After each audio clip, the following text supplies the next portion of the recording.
Okay, so we want to talk a little bit about the business band, the UHF and the VHF bands. Today we're going to talk about some business band basics. The business band, or the industrial business radio pool, is a Part 90 or land mobile radio service. It is used for basically anything that's not public safety. Businesses, schools, nonprofit organizations, I forget what the, anything related to a church or anything like that. Business radio service does require a license. There is a difference between the unlicensed services, which allow the use of their services for business purposes. A classic example of which is the MURS or MERS service, the FRS or Family Radio Service, and the CB radio service, Citizens Band Radio Service. The GMRS service, which shares frequencies with FRS, may not be used for business purposes unless you are grandfathered in, which there are very few licenses out there. There still are. Anyway,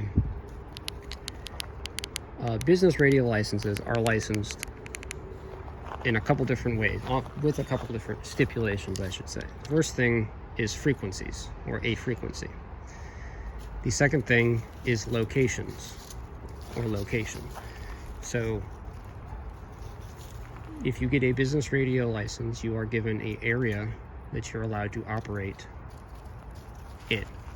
It'll generally be a fixed point for a base station or a repeater, or if it's just mobiles, portables, radios and vehicles,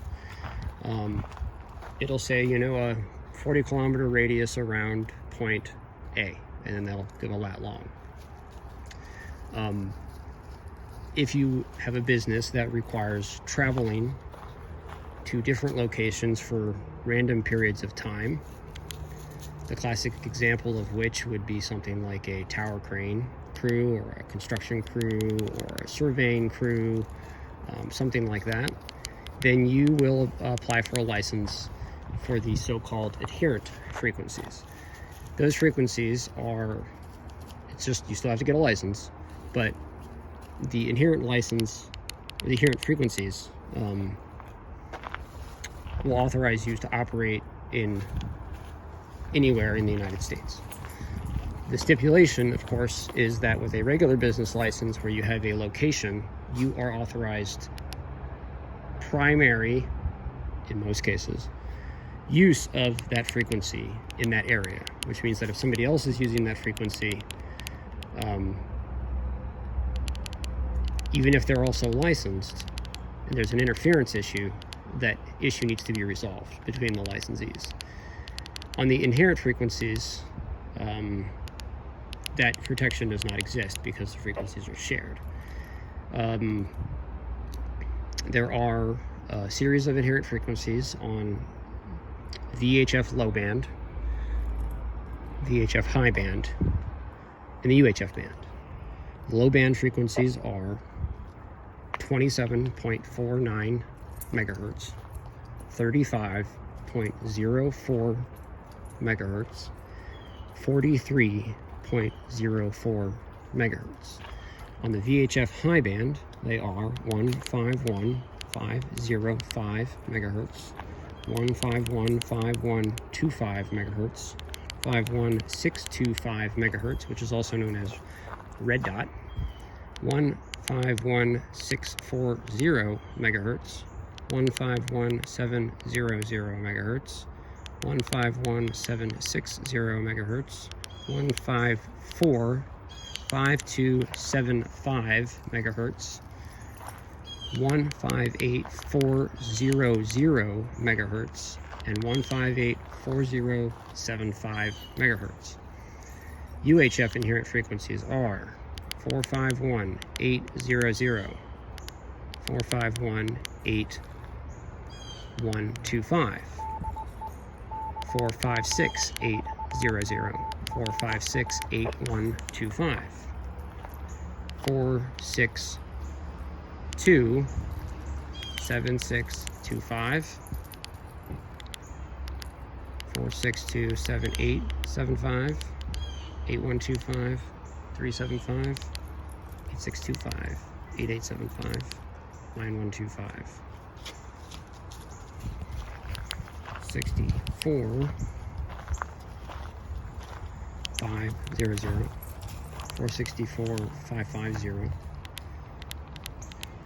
464 4875, 5125, 5375, and 5625, 469 46955, 469 4875, and 5625. Also 461.375, 46. So all of these frequencies. These are limited to 2 watts. And if you're playing along at home, you'll notice a pattern here.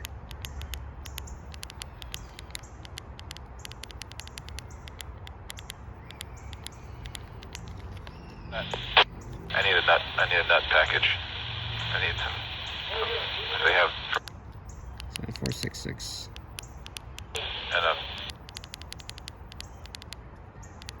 And 467.750. This frequency is shared.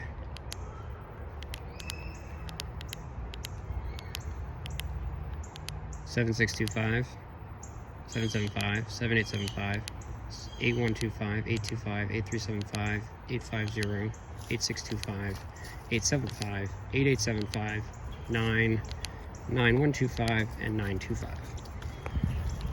All of those frequencies, with the exception of 451-800, 451-8125, 456-800, 456-8125, 464-500, 464-500, 464-550, 469-500, 469-50, and UHF are limited to 2 watts.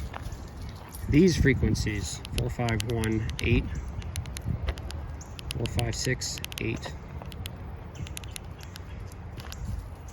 451-8125, 456-8125.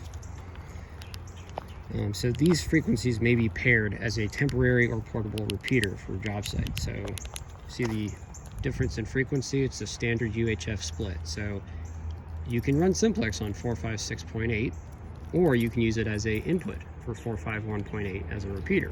Same with 451-8125 and 456-8125. 464-500, the input would be, of course, 469-500, or you can run simplex on 469-500. And then 469-55, you can run simplex or have that as a repeater output, with the input being plus 5 megahertz, which is 46955. None of the other frequencies allow use of repeaters. The VHF frequencies can have repeaters. There's no standard split on VHF. The other thing in regards to a business radio license is mode or emission, and that is, what type of radio signal are you transmitting? Is it a regular narrow FM signal? Is it DMR? Is it P25 digital voice? Is it, NextEdge or NXDN digital voice? Is it some kind of data mode for like a RTK GPS system for surveyors? That needs to be, that's on the license. You have to be licensed for each emission or each mode that you're going to be using. And this is something that a lot of folks don't know about until they apply for a license. But that's the business band basics. It's location based. You'll also be licensed for a specific number of mobiles or portable units, transmitter power output, and effective radiated power output, which is the transmitter power output plus any antenna gain. especially for base stations and repeaters, this is important.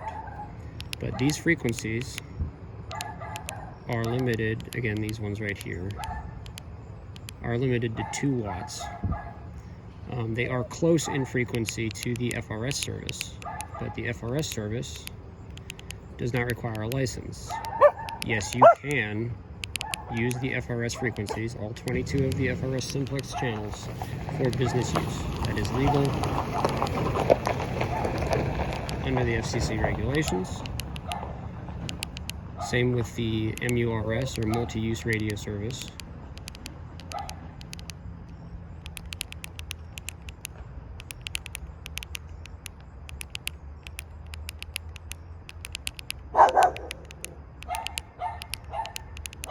And we'll cover that in a later video.